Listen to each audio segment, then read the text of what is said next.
Hay asesinatos que ocurren por un estallido de ira, un momento de ceguera, un disparo, un grito y luego el arrepentimiento inmediato.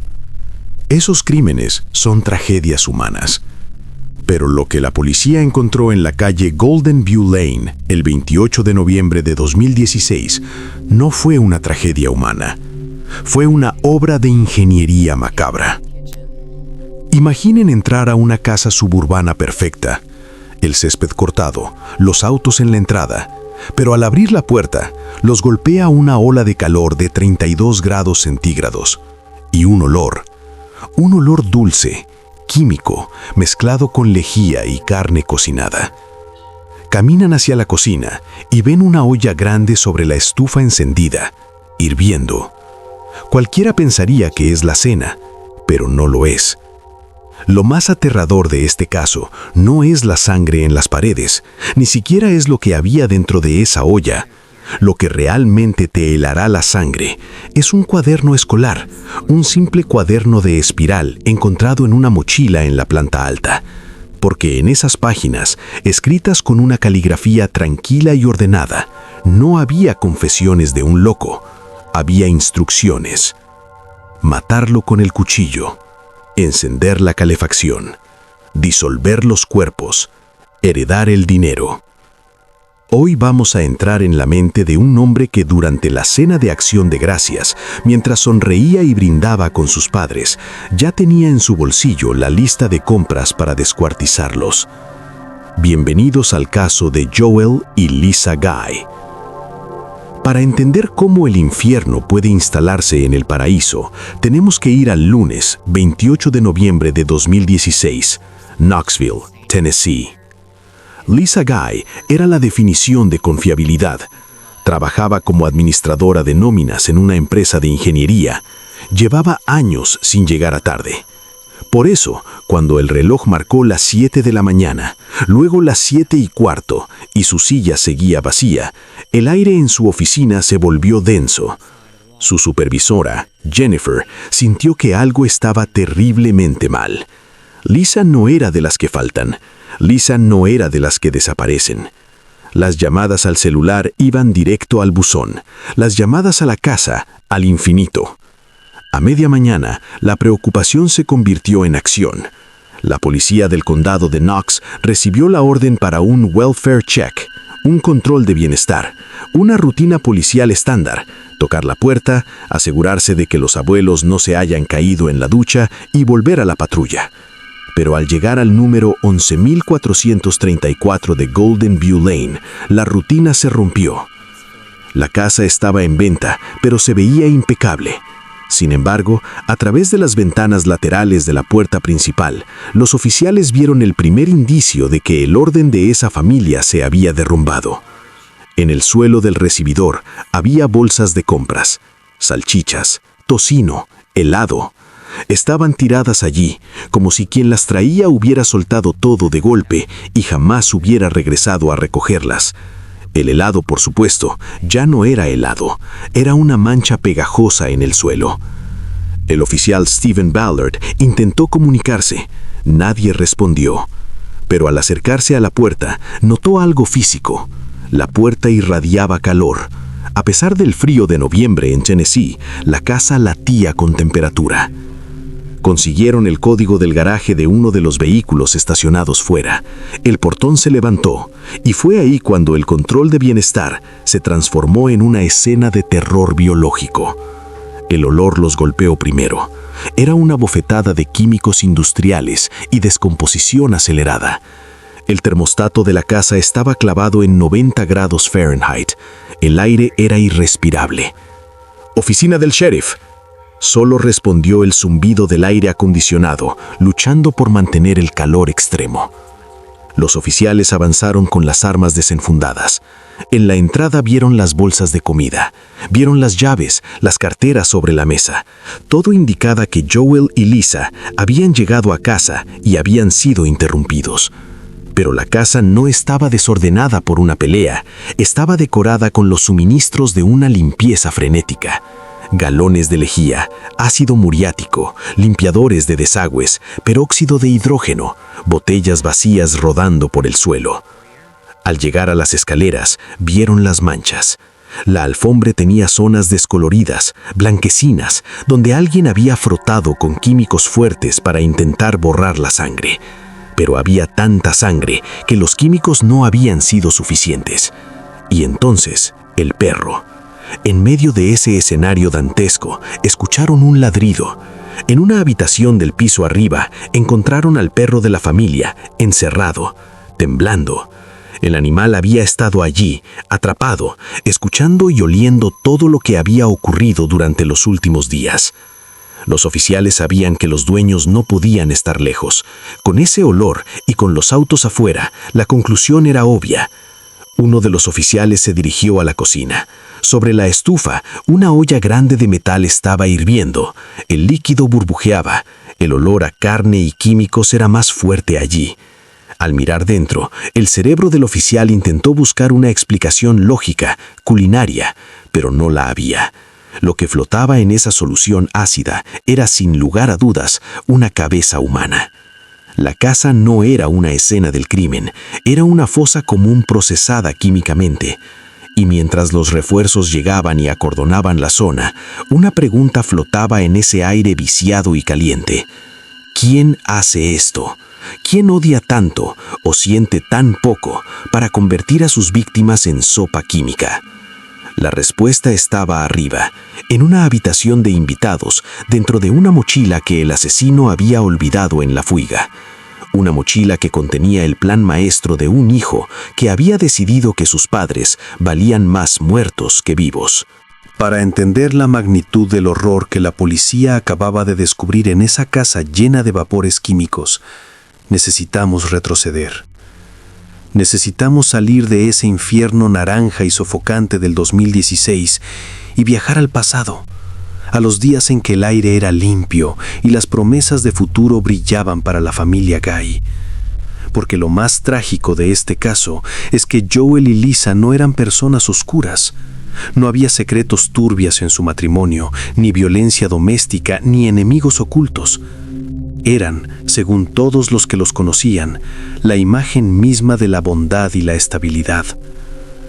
Joel Guy Sr., de 61 años, era ingeniero de diseño de tuberías, un hombre trabajador, inteligente, que había dedicado su vida a proveer.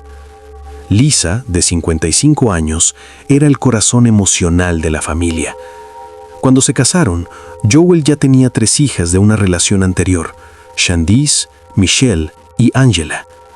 En muchas familias, la llegada de una madrastra es motivo de conflicto. Aquí fue todo lo contrario. Lisa abrazó a esas niñas como si fueran suyas, las integró, las cuidó y construyó un hogar donde no había tuyos y míos, solo nuestros. Eran una familia unida. Hacían viajes juntos, compartían las fiestas, se reían. Era el tipo de ecosistema familiar seguro donde uno quisiera crecer. En 1988, esa felicidad pareció completarse con la llegada de un hijo en común, Joel Michael Jr. El niño llegó a un hogar lleno de amor, recursos y atención. Fue el bebé de la casa, el hermano menor adorado por sus hermanas mayores. Creció protegido, sin que le faltara absolutamente nada. Y tal vez, solo tal vez, ahí es donde la primera grieta invisible comenzó a formarse. Joel Jr. no era un niño problemático en el sentido tradicional. No se metía en peleas en el patio del colegio, no quemaba hormigas con una lupa, no tenía antecedentes juveniles. Era tranquilo, demasiado tranquilo. A medida que crecía, se volvía más retraído. Mientras sus hermanas hacían su vida, se casaban y formaban sus propias familias, Joel Jr. parecía haberse quedado estancado en una adolescencia perpetua. Llegó a los 28 años, siendo un fantasma social. Vivía en Baton Rouge, Luisiana, supuestamente estudiando para ser cirujano plástico en la Universidad Estatal de Luisiana, pero la realidad de su vida era muy distinta a la de cualquier estudiante de medicina de casi 30 años. Joel Jr. no tenía amigos conocidos, no tenía novia, no tenía vida social, ni siquiera un trabajo de medio tiempo en una cafetería. Su existencia entera estaba financiada por un solo flujo de ingresos: el cheque mensual de sus padres. Joel y Lisa pagaban su alquiler, pagaban su matrícula, pagaban su comida, su gasolina, sus libros, le daban una mensualidad generosa para sus gastos. Habían creado, sin saberlo, una burbuja de irrealidad alrededor de su hijo. Aquí entra un concepto clave de la psicología oscura: la dependencia parasitaria. Para la mayoría de nosotros, la independencia es una meta. Queremos salir de casa, ganar nuestro propio dinero, ser dueños de nuestro destino. Pero para una personalidad narcisista o sociopática en desarrollo, la independencia es una amenaza. Joel Jr. no vería el dinero de sus padres como un regalo o una ayuda temporal, lo veía como un derecho divino. En su mente distorsionada, sus padres no eran seres humanos con necesidades propias, eran cajeros automáticos diseñados para servirle. Él se veía a sí mismo como superior, un futuro cirujano brillante, pero la realidad era que llevaba años tomando cursos sin terminar ninguna carrera concreta. Era un eterno estudiante profesional, cómodo en su aislamiento, viviendo una vida de parásito. Pero el tiempo, ese enemigo silencioso, se le estaba acabando. A finales de 2016, Joel Sr. y Lisa tomaron una decisión que habían pospuesto durante mucho tiempo. Iban a jubilarse. Habían trabajado muy duro toda su vida y ahora querían disfrutar. El plan era simple y emocionante. Venderían la gran casa de Knoxville, que ya les quedaba grande, y se mudarían a una propiedad más pequeña y manejable en Surgonsville, Tennessee, para estar más cerca de la naturaleza y de la familia. Pero este plan tenía una consecuencia directa para Joel Jr., una consecuencia que sus padres discutieron con preocupación, pero con firmeza. El grifo se tenía que cerrar. Ya no podían sostener 2 casas y la vida completa de un hombre de 28 años. La jubilación significaba ajustar el presupuesto. Habían decidido que era el momento de cortar el cordón umbilical financiero. Le dirían a Joel Jr. que tenía que buscar un trabajo, que tenía que empezar a valerse por sí mismo. Para Joel y Lisa, esto era un acto de amor duro, un empujón necesario para que su hijo finalmente volara. Para Joel Jr., en cambio, esto no fue interpretado como una lección de vida, fue interpretado como una declaración de guerra. Imagina la mente de alguien que ha construido toda su identidad sobre el soporte de otros. De repente, esos otros decidan retirar la base. Joel Jr. no sintió gratitud por los 28 años de soporte, sintió una ira cólida y calculadora. Si le quitaban el dinero, le quitaban su estilo de vida, le quitaban su comodidad. Y para un psicópata utilitario, cualquiera que amenace su comodidad se convierte automáticamente en un enemigo, incluso si esos enemigos son las personas que le dieron la vida. Fue en algún momento de noviembre de 2016 que la decisión se cristalizó en su mente. No sabemos el día exacto en que el pensamiento cruzó su cerebro, pero sabemos que no lo rechazó, lo abrazó. Si sus padres dejaban de pagar, él no buscaría trabajo. No, él buscaría una forma de quedarse con todo lo que tenían. El seguro de vida de Joel Sr. valía $500,000, los activos de la casa, los ahorros. Si ellos morían, él no solo mantendría su estilo de vida, sino que se volvería rico de golpe. Joel y Lisa, ajenos a que su hijo los estaba tasando como ganado, lo llamaron con ilusión. «Ven a casa para Acción de Gracias. Será la última cena en la casa vieja antes de mudarnos. Tenemos que hablar contigo sobre el futuro». Sobre el futuro. Esas palabras sellaron su destino. Joel Jr. aceptó la invitación. Dijo que sí, que iría. Pero antes de subirse al coche para conducir desde Luisiana hasta Tennessee, hizo algunas paradas. No fue a comprar regalos, no fue a comprar vino para la cena. Fue a una tienda de suministros industriales. Mientras sus padres preparaban el tabico y decoraban la mesa para recibir a su amado hijo, Joel Jr. estaba comprando cuchillos de caza, estaba comprando galones de químicos corrosivos, estaba comprando contenedores de plástico lo suficientemente grandes como para que cupiera una persona. La reunión familiar estaba lista. Los padres esperaban un momento de conexión y transición. El hijo llegaba con un plan de exterminio bajo el arma. Y lo más aterrador es que cuando llegó a la casa, sonrió. Abrazó a su madre, saludó a su padre. La máscara estaba puesta y la cuenta atrás para el horror había comenzado. Jueves, 24 de noviembre de 2016, Día de Acción de Gracias. Si pudiéramos ver esta escena como una película, la iluminación sería cálida, dorada. La casa de Golden View Lane estaba llena de vida por última vez. En la cocina, Lisa terminaba de preparar los acompañamientos tradicionales. En el salón, Joel Sr. reía con sus hijas y sus nietos. El aroma a pavo asado y pastel de nuez llenaba los pasillos. Esos mismos pasillos que solo 4 días después olerían a muerte y lejía. Pero en ese momento, el horror era inimaginable. La familia extendida había llegado para celebrar. Estaban las hermanas de Joel Jr., Candice, Michelle y Angela, junto con sus propios hijos. Era una despedida agridulce de la casa familiar, un cierre de ciclo antes de la jubilación de los abuelos. Y en medio de todo ese bullicio afectuoso, estaba él, Joel Michael Guy Jr. El comportamiento de Joel Jr. durante esa cena ha sido analizado 1000 veces por sus familiares después de la tragedia. Buscaban una señal, un gesto, una mirada de odio que les hubiera advertido del peligro. Pero lo que encontraron en sus recuerdos fue quizás más inquietante. Encontraron a un hombre que estaba ahí, simplemente ahí. Joel Jr. se sentó a la mesa con ellos, comió la comida que su madre había preparado con tanto cariño, escuchó las anécdotas de su padre, incluso interactuó con sus hermanas. Desde fuera, parecía el hijo introvertido de siempre, un poco distante, quizás un poco desconectado, pero nada alarmante.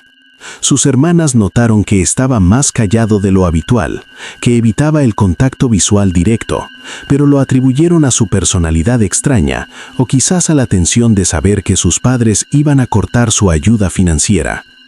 Nadie en esa mesa sabía que a pocos metros de donde comían, probablemente en el maletero de su coche aparcado en la entrada, estaba la mochila de la muerte. Aquí es donde debemos detenernos en la psicología del psicópata integrado. ¿Cómo es posible compartir el pan, brindar y reír con las personas que planeas destruir en menos de 48 horas? La respuesta es la compartimentación extrema. Para Joel Jr., esa cena no era un evento familiar emocional, era un trámite, un acto de actuación necesario para no levantar sospechas antes de tiempo. En su mente, sus padres ya no eran mamá y papá, eran objetos, eran obstáculos que debían ser removidos para acceder al premio, el seguro de vida de $500,000. Mientras Lisa le pasaba el plato de comida, él probablemente ya estaba calculando en qué habitación sería más fácil atacarla. Mientras Joel Sr. hablaba de sus planes de retiro, su hijo quizás pensaba en cuánto tiempo tardaría el ácido en disolver los tejidos de ese cuerpo que tenía enfrente. Esa capacidad de desconectar la empatía, de apagar el interruptor humano y funcionar puramente con lógica depredadora, es lo que le permitió sobrevivir a esa cena sin vomitar, sin temblar, sin delatarse. Es la máscara de sanidad de la que hablaba el psiquiatra Hervey Cleckley. Parecía cuerdo, parecía inofensivo, pero debajo de la piel la decisión ya estaba tomada y firmada. La tarde avanzó, los niños jugaron, se tomaron fotos. Esas fotos, que luego circularían en los noticieros, muestran a una familia feliz. Son los últimos registros visuales de Joel y Lisa con vida. En una de ellas se ve a la familia reunida, y al fondo o en un lateral está él, observando, esperando. Llegó el momento de la despedida. Las hermanas empezaron a recoger sus cosas, los abrigos, los abrazos en la puerta, las promesas de verse en Navidad. «Cuídense, los queremos», fueron las últimas palabras que las hijas le dijeron a Joel y Lisa. Una a una, las visitas salieron de la casa. Los coches arrancaron y se alejaron por Golden View Lane, llevándose consigo la seguridad, los testigos, la protección de la multitud. Y entonces sucedió el momento crítico. El sonido más ominoso de esta historia no es un disparo ni un grito. Es el sonido de la puerta principal cerrándose y el cerrojo echándose. Clic. El escudo social había desaparecido. Dentro de la casa, ahora solo quedaban 3 personas: Joel Sr., Lisa y el verdugo. El viernes y el sábado pasaron en una calma tensa. Joel Jr. no atacó inmediatamente, esperó. Según la reconstrucción, pasó tiempo con ellos, quizás ayudándoles a empacar algunas cajas para la mudanza, manteniendo la farsa hasta el último segundo posible. Necesitaba el momento táctico perfecto.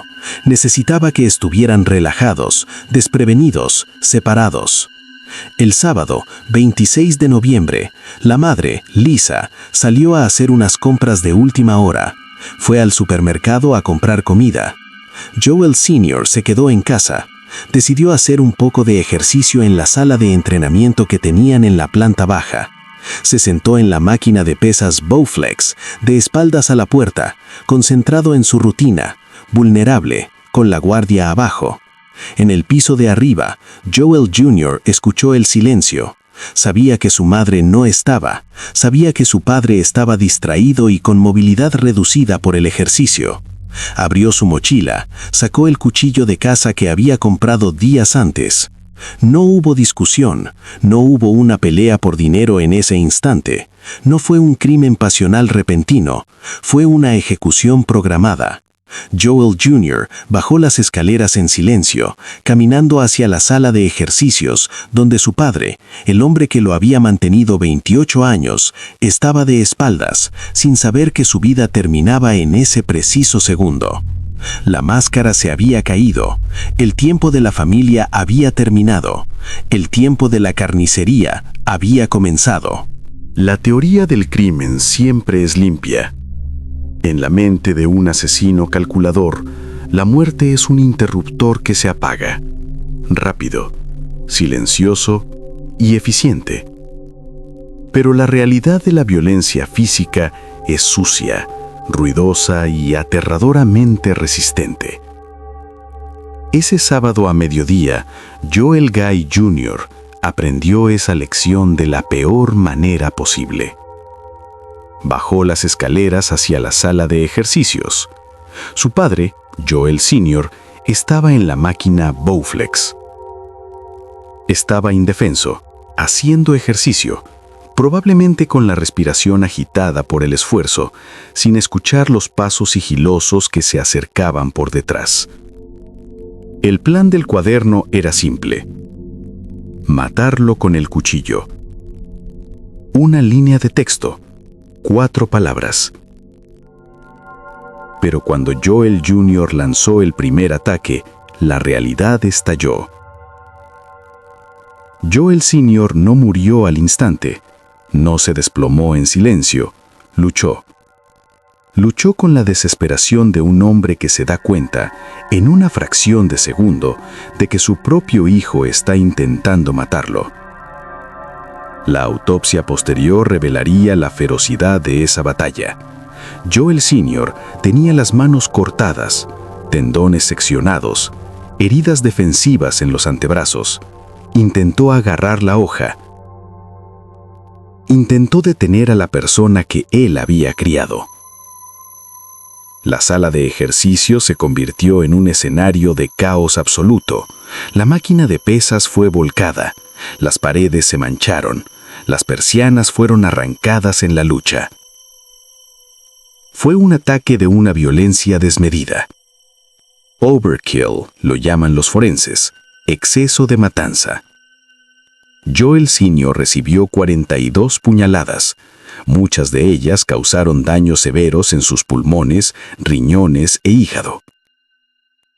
La furia necesaria para apuñalar a alguien 42 veces no es compatible con la frialdad de un sicario. Es la marca de un odio personal, profundo y acumulado durante años. Finalmente, el silencio volvió a la planta baja. Joel Guy Sr. yacía muerto en el suelo. Pero el trabajo de Joel Jr. estaba solo a la mitad. Y ahora tenía un problema. Él también estaba herido. Durante la frenética lucha, su padre se había defendido con tanta fuerza que el cuchillo se había sisado o girado, cortando profundamente las manos del asesino. Joel Jr. estaba sangrando, estaba agitado, pero no había tiempo para descansar. Faltaba Lisa. Lisa Guy estaba en el supermercado Walmart comprando provisiones para la semana, comprando la comida que su hijo comería. Las cámaras de seguridad del supermercado la grabaron a las 12:15. Se la veía tranquila, pagando en la caja, sin saber que su esposo ya estaba muerto y que ella estaba caminando a su propia ejecución. Llegó a casa poco después. Estacionó el coche, abrió el maletero, sacó las bolsas, caminó hacia la puerta principal. Entró en el vestíbulo. Nunca sabremos si llegó a llamar a su marido. Nunca sabremos si vio algo extraño en la mirada de su hijo cuando éste apareció en el pasillo. Lo que sí sabemos, gracias a la evidencia física que la policía encontró, es que el ataque fue inmediato. Lisa soltó las bolsas de golpe. El helado, las salchichas, el tocino, cayeron al suelo del recibidor donde quedarían pudriéndose hasta el lunes. Joel Jr. atacó con la misma ferocidad que a su padre. Lisa recibió 31 puñaladas. La fuerza de los golpes fue tan brutal que le fracturaron 9 costillas. El ataque cortó arterias vitales. Ella murió allí mismo, en el suelo de su propia casa, a manos del niño que llevó en su vientre. Ahora, con los 2 padres muertos, la casa era suya. Cualquier persona normal, tras cometer un acto de tal atrocidad, entraría en shock, vomitaría, huiría, colapsaría. Joel Michael Guy Jr., en cambio, miró su reloj. Tenía un corte feo en la mano que necesitaba atención y tenía una lista de tareas que cumplir. Lo que hizo a continuación es uno de los momentos que mejor definen su psicopatía. Con los cuerpos de sus padres aún calientes en la casa, Joel Jr. salió, se subió a su coche y condujo hasta el Walmart más cercano. Las cámaras de seguridad lo captaron, y esta imagen es escalofriante por su banalidad. Vemos a Joel caminando por los pasillos de la farmacia. Lleva ropa cómoda, camina lento, examina los productos, compra vendajes, compra ungüento antibiótico, compra agua oxigenada. No hay pánico en su lenguaje corporal, no mira por encima del hombro, está tranquilo, curándose las heridas de guerra, preparándose para la siguiente fase de su plan, la desaparición de los cuerpos. Regresó a la casa de Golden View Lane, se curó las manos y entonces comenzó la verdadera pesadilla logística. El cuaderno decía: deshacerse de los cuerpos. Pero un cuerpo humano adulto pesa, es difícil de mover y difícil de destruir.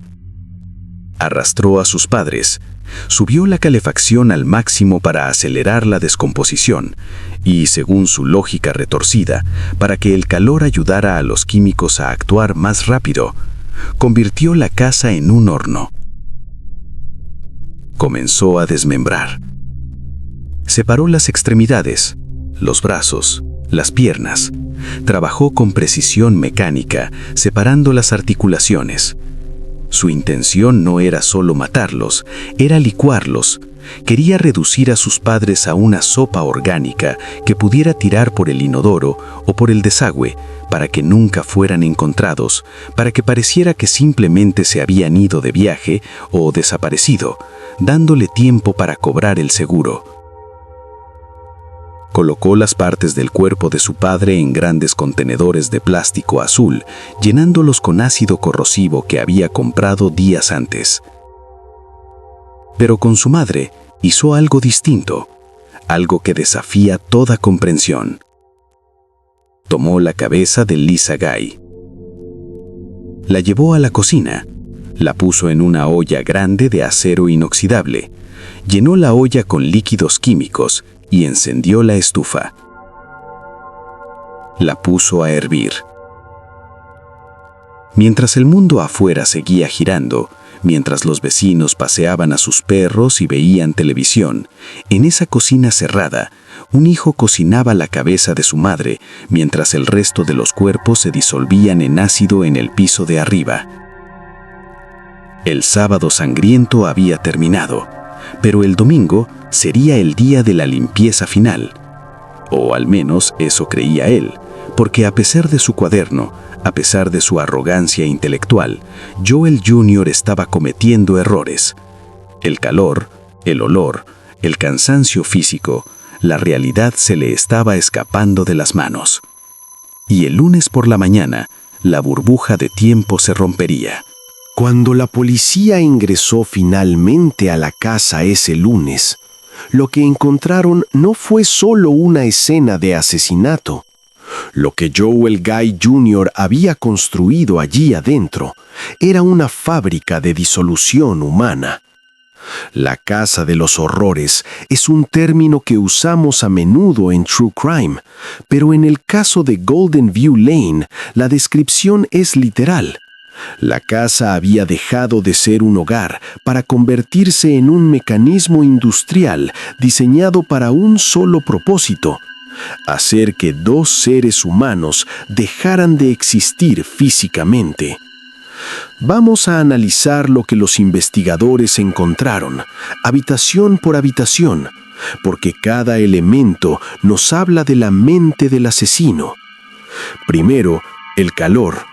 El termostato a 32 grados no fue un accidente, ni un intento de suicidio por golpe de calor. Fue una decisión química. Joel Jr., en su investigación amateur, había leído que el calor acelera las reacciones químicas y la descomposición. Creía que convirtiendo la casa en un horno, los químicos corrosivos trabajarían más rápido sobre la carne de sus padres. En la planta alta, el suelo estaba cubierto de lonas de plástico y sábanas viejas. Era una zona de trabajo.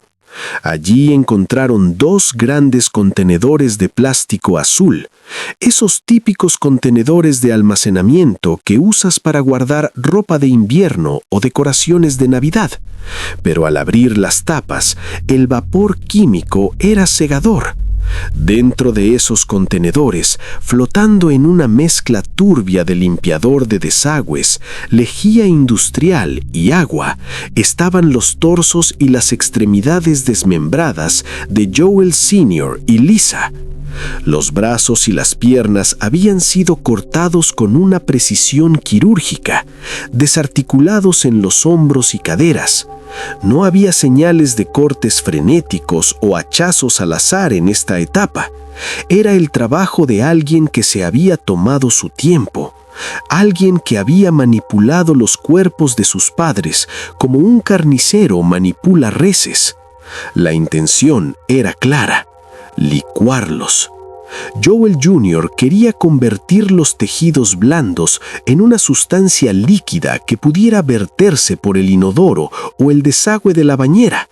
Quería que sus padres bajaran por las tuberías y desaparecieran en el sistema de alcantarillado de Knoxville. Quería dejar solo los huesos limpios, que serían mucho más fáciles de triturar o dispersar después. Pero la parte más grotesca de este plan estaba ocurriendo abajo, en la cocina. Volvemos a esa olla sobre la estufa. La imagen es tan perturbadora que desafía la lógica. ¿Por qué poner la cabeza de su madre a hervir? Los psicólogos criminales y forenses coinciden. No fue un ritual satánico, no fue canibalismo, fue, de nuevo, utilitarismo puro y duro. El cráneo es duro, la carne facial es difícil de disolver en frío. Joel Jr. pensó que hirviéndola en químicos y agua caliente podría acelerar el proceso de separación de la carne del hueso. Es aquí donde la psicología del caso se vuelve más oscura. Para hacer esto, para cortar la cabeza de tu madre, ponerla en una olla, llenarla de agua, encender el fuego y vigilar la ebullición, tienes que haber desconectado completamente cualquier vestigio de humanidad. Tienes que ver a tu madre no como la mujer que te dio la vida, sino como materia orgánica que debe ser procesada. Es la cosificación absoluta. Sin embargo, a pesar de su cuaderno, a pesar de su planificación y de su arrogancia, Joel Jr. falló en algo fundamental: la física y el tiempo. Disolver 2 cuerpos humanos adultos toma mucho tiempo y cantidades industriales de químicos que él no tenía. El proceso es lento, sucio y huele terriblemente mal. Para el domingo por la tarde, Joel Jr. debió darse cuenta de que su plan maestro estaba fracasando. Los cuerpos no se disolvían lo suficientemente rápido. El olor era insoportable, el calor era agobiante, y él estaba exhausto. Descuartizar y mover cuerpos es un trabajo físico extenuante. Probablemente entró en pánico o simplemente se cansó. Decidió que ya había hecho suficiente por el momento. Dejó la olla en el fuego, dejó los contenedores llenos, dejó la calefacción al máximo esperando que el proceso continuara sin él, y decidió irse a su casa en Luisiana para curar sus heridas y descansar, quizás planeando volver después para terminar el trabajo de limpieza. Fue ese agotamiento, esa arrogancia de creer que tenía más tiempo, lo que provocó su caída, porque en su prisa por irse, o tal vez en su confianza ciega de que la casa tardaría semanas en ser descubierta, cometió el error fatal. Dejó atrás la mochila. Esa mochila que había llevado consigo durante el fin de semana, la que contenía su ropa, su billetera y, lo más importante, el libro. La policía no tuvo que buscar huellas dactilares complicadas ni esperar resultados de ADN durante meses. El asesino les había dejado su identificación y su diario de planificación en la escena del crimen. Con la escena asegurada y el horror documentado, la investigación cambió de fase instantáneamente. Ya no se trataba de averiguar qué había pasado. Eso estaba dolorosamente claro. Ahora se trataba de encontrar al monstruo que salió caminando tranquilamente de ese infierno. La cacería humana estaba a punto de comenzar, y Joel Jr., en su apartamento de Luisiana, creía que todavía tenía el control. Mientras los forenses en Knoxville trabajaban con trajes de protección biológica para procesar la pesadilla química de la casa de los Guy, a más de 800 kilómetros de distancia, en Baton Rouge, Luisiana, la vida de Joel Michael Jr. continuaba. O al menos eso es lo que él intentaba aparentar. Es el martes 29 de noviembre de 2016. Han pasado poco más de 24 horas desde el hallazgo de los cuerpos. La policía del condado de Knox ya sabe exactamente a quién buscan. No hubo misterio, no hubo listas largas de sospechosos. La mochila dejada en la habitación de invitados contenía su billetera, su identificación y dinero en efectivo. Fue como si hubiera dejado una tarjeta de visita firmada sobre los cadáveres. El sheriff de Knox contactó al FBI y a las autoridades locales de Luisiana. La orden era clara: vigilancia extrema y detención inmediata. El sujeto es peligroso, inestable y probablemente desesperado. Un equipo de agentes encubiertos rodeó el complejo de apartamentos donde vivía Joel Jr. Esperaban ver a un hombre frenético, empacando maletas para huir a México, o tal vez a alguien atrincherado y armado. Lo que vieron fue desconcertante. Joel Jr. salió de su apartamento caminando con tranquilidad hacia su auto, un Saturn Ion blanco de 2006. Se movía despacio, llevaba ropa deportiva, parecía un estudiante más, un vecino más. La única señal visible de que ese hombre había protagonizado una carnicería 2 días antes eran sus manos. Llevaba vendajes gruesos, evidencia de los cortes profundos que se hizo mientras su padre luchaba por su vida. Cuando intentó abrir la puerta de su coche para irse, quizá a la universidad, quizá a comer o quizá a comprar más suministros para volver a Tennessee, el equipo táctico se abalanzó sobre él. «Policía, al suelo, manos donde pueda verlas». El momento del arresto suele ser el punto de quiebre para muchos criminales. Es el instante en que la realidad aplasta la fantasía. Algunos lloran, otros gritan, otros pelean. Joel Guy Jr. no hizo nada de eso. Se dejó esposar con una pasividad absoluta. No preguntó ¿por qué me detienen? No gritó «soy inocente». Simplemente miró a los oficiales con una expresión vacía, casi aburrida. Era la mirada de alguien que cree que esto es un error administrativo, o peor aún, la mirada de alguien que ya no siente nada en absoluto.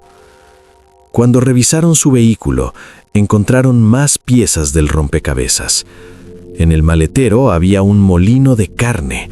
Sí, un molino de carne industrial. Todavía estaba en su caja. Los investigadores dedujeron rápidamente para qué era. Si los químicos fallaban, si el ácido no disolvía los tejidos lo suficientemente rápido, el plan B de Joel Jr. era triturar los restos de sus padres para poder desecharlos más fácilmente. Afortunadamente, nunca llegó a usarlo.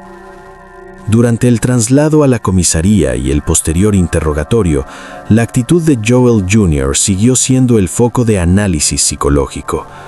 Los detectives buscaban remordimiento, buscaban esa grieta en la armadura por donde se filtra la culpa, pero se toparon con un muro de hielo. Hablaba con voz monótona, se preocupaba más por sus heridas en las manos que por el hecho de que sus padres estuvieran disueltos en ácido en el estado vecino. Esta desconexión emocional es un rasgo clásico de la psicopatía, el narcisismo maligno. En su mente, él era la víctima, él era el que estaba herido, él era el que había sido injustamente privado de su herencia y su libertad.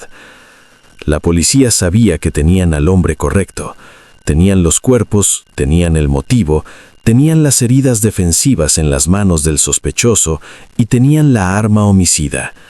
Pero faltaba la pieza maestra, la evidencia que convertiría este caso de un asesinato circunstancial a uno de los casos de premeditación más documentados de la historia criminal. Los investigadores en Tennessee abrieron con cuidado la mochila que Joel había olvidado en la Casa de los Horrores. Dentro sacaron un cuaderno común y corriente, un cuaderno de espiral, de esos que usan los escolares. Al abrirlo, los detectives se quedaron en silencio. No eran garabatos, no eran dibujos locos, era un manual de instrucciones. Lo que estaban a punto de leer no solo aseguraría que Joel Guy Jr. nunca más viera la luz del día, sino que nos permitiría mirar directamente al abismo de su mente. Porque Joel no solo pensó en matar a sus padres, lo escribió paso a paso, como si fuera una receta de cocina o un proyecto de ciencias. Y ahora, nosotros vamos a leer ese libro. La policía sabía que tenían al hombre correcto. Tenían los cuerpos, tenían el motivo, tenían las heridas defensivas en las manos del sospechoso y tenían el arma homicida. Pero faltaba la pieza maestra. la evidencia que convertiría este caso de un asesinato circunstancial a uno de los casos de premeditación más documentados de la historia criminal. Los investigadores en Tennessee abrieron con cuidado la mochila que Joel había olvidado en la casa de los horrores. Dentro sacaron un cuaderno común y corriente, un cuaderno de espiral, de esos que usan los escolares. Al abrirlo, los detectives se quedaron en silencio. No eran garabatos, no eran dibujos locos, era un manual de instrucciones. Lo que estaban a punto de leer no solo aseguraría que Joel Guy Jr. nunca más viera la luz del día, sino que nos permitiría mirar directamente al abismo de su mente. Porque Joel no solo pensó en matar a sus padres, lo escribió paso a paso, como si fuera una receta de cocina o un proyecto de ciencias. Y ahora, nosotros vamos a leer ese libro. En la historia del crimen, rara vez obtenemos un ¿por qué? Satisfactorio. A menudo nos quedamos especulando, tratando de armar el rompecabezas de la motivación a través de testimonios borrosos. Pero en el caso de Joel Guy Jr., no hubo necesidad de especular. Él nos dejó un mapa. Ese cuaderno escolar encontrado en la mochila no era un diario de emociones. No había palabras de odio visceral, ni desvaríos de un loco que escucha voces.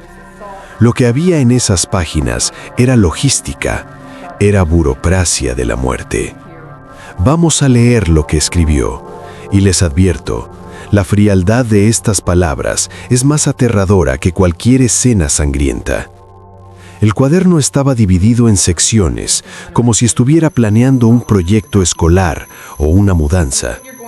Una de las páginas se titulaba Activos. Aquí Joel Jr. no hablaba de su padre y su madre, hablaba de números. Listaba detalladamente las cuentas bancarias, el valor de la casa, los coches y, lo más importante, el seguro de vida. $500,000. Esa era la cifra mágica. En la mente de Joel, sus padres ya no eran personas, eran una transacción financiera que necesitaba ser cerrada para que él pudiera cobrar.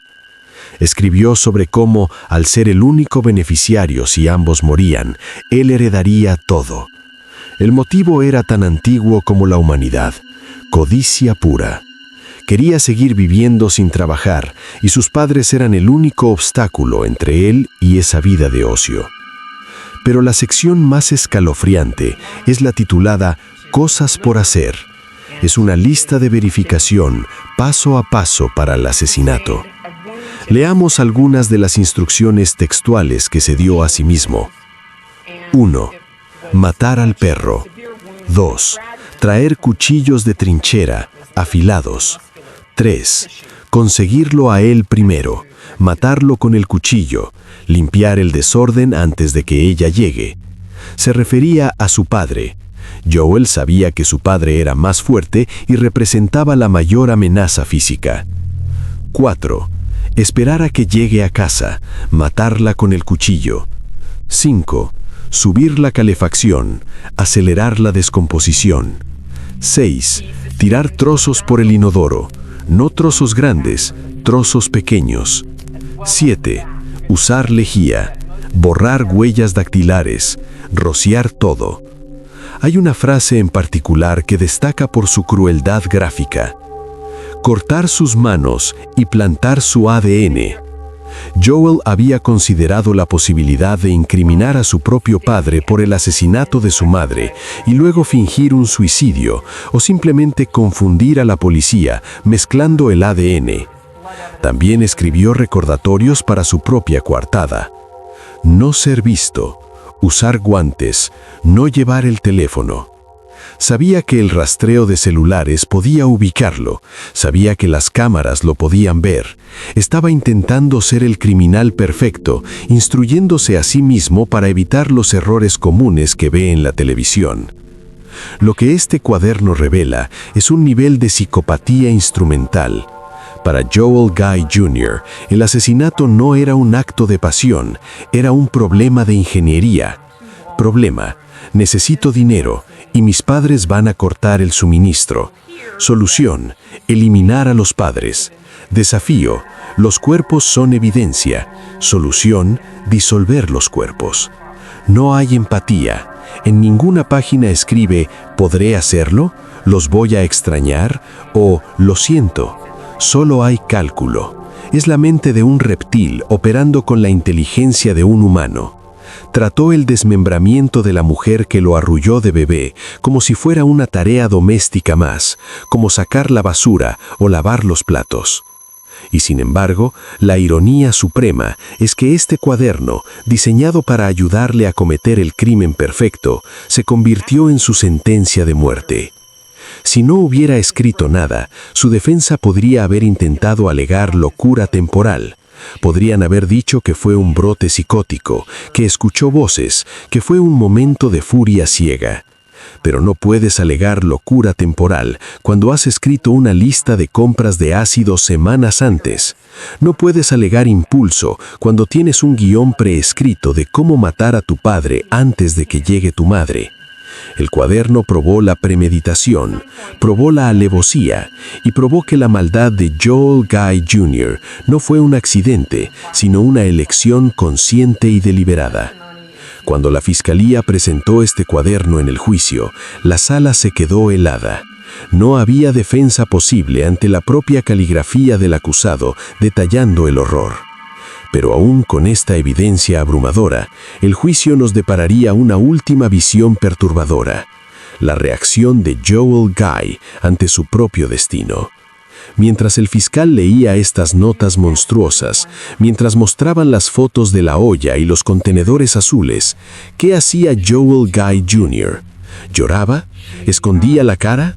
No, él estaba haciendo algo que indignaría al mundo entero. El juicio de Joel Michael Guy Jr. tuvo lugar en 2020. Habían pasado 4 años desde que la casa de Golden View Lane se convirtió en una escena de terror. Pero para la familia y el jurado, las heridas estaban frescas. Lo que sucedió en esa sala del tribunal no fue un debate sobre culpabilidad o inocencia. La evidencia era abrumadora. El cuaderno, los videos de las compras, las heridas en sus manos, el ADN, los restos biológicos. No había duda razonable. Lo que capturó la atención del mundo fue la actitud del acusado. Durante los días que duró el juicio, mientras los fiscales mostraban las fotos más grotescas imaginables, la olla, los contenedores azules, las manos cortadas de su padre, las cámaras enfocaban el rostro de Joel Jr. No lloró, no se cubrió los ojos, no mostró vergüenza. Joel Michael Guy Jr. estaba aburrido. Se le vio bostezando, se le vio jugando con sus gafas, se le vio mirando el techo con impaciencia, como si estuviera en una fila del banco que avance demasiado lento y no escuchando cómo descuartizó a sus padres. Ese aburrimiento es la manifestación final de su vacío interior. Para él, las vidas de Joel y Lisa no tenían peso. Su muerte no tenía peso. Todo el proceso era simplemente una molestia administrativa que le impedía volver a su vida cómoda. Hubo un momento que definió su arrogancia narcisista. Antes del juicio, Joel presentó una moción escrita a mano al juez. En ella pedía que, si lo encontraban culpable, lo condenaran a la pena de muerte. No lo hacía por remordimiento, ni porque sintiera que merecía morir. Lo hacía porque, según sus propias palabras, prefería morir a vivir en una prisión controlada por otros. Incluso ante la justicia, intentaba negociar, intentaba tener la última palabra, intentaba controlar su destino. Pero el sistema legal no le dio ese gusto. El Estado no buscó la pena de muerte, buscó algo que para un narcisista es peor: la irrelevancia y el encierro. El 2 de octubre de 2020, el jurado tardó apenas 3 horas en deliberar. El veredicto: culpable de todos los cargos. 2 cargos de asesinato en primer grado, 3 cargos de abuso de cadáver. El juez Steve Sword no tuvo piedad en la sentencia. Describió los crímenes como los más viles que había visto en su carrera. Joel Michael Guy Jr. fue sentenciado a 2 cadenas perpetuas consecutivas, más 4 años adicionales, sin posibilidad de libertad condicional por al menos 102 años. Saldrá de prisión en una caja, tal como salieron sus padres de esa casa. El impacto en la familia extendida fue devastador. Las hermanastras de Joel, las hijas de Joel Sr., tuvieron que escuchar cómo su hermano pequeño, al que habían cuidado y querido, había planeado y ejecutado la aniquilación de su padre y su madrastra. Michelle, una de las hermanas, dijo entre llanto: «Ellos eran mi vida, eran los mejores padres, y él nos robó todo». Al cerrar este caso, nos quedamos con una pregunta incómoda que la psicología oscura nos obliga a enfrentar. ¿Cómo se crea un monstruo así? Joel Jr. no fue abusado, no creció en la pobreza extrema, no fue golpeado. Al contrario, fue amado, protegido y financiado hasta el exceso. Este caso es un recordatorio brutal de que el mal no siempre nace de la oscuridad, a veces nace de la comodidad absoluta. Nace cuando un ser humano nunca aprende el valor del no, cuando nunca aprende que los demás tienen derechos, cuando se le permite creer que es el centro del universo hasta que esa creencia se vuelve letal.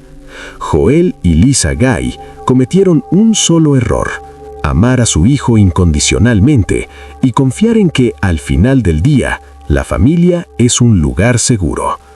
La casa de Golden View Lane ya no pertenece a la familia, pero la lección que nos deja permanece. Nos enseña que las señales de peligro no siempre son gritos o amenazas. A veces la señal más peligrosa es un cuaderno silencioso, una falta de empatía y la mirada fría de alguien que te ve no como a un ser amado, sino como a un obstáculo en tu camino. Cierren sus puertas esta noche y recuerden, el verdadero terror no siempre viene de afuera, a veces tiene las llaves de tu propia casa. Suscríbete para ver más contenido sobre psicología oscura, sobre casos reales, y comparte tus comentarios sobre este inquietante caso.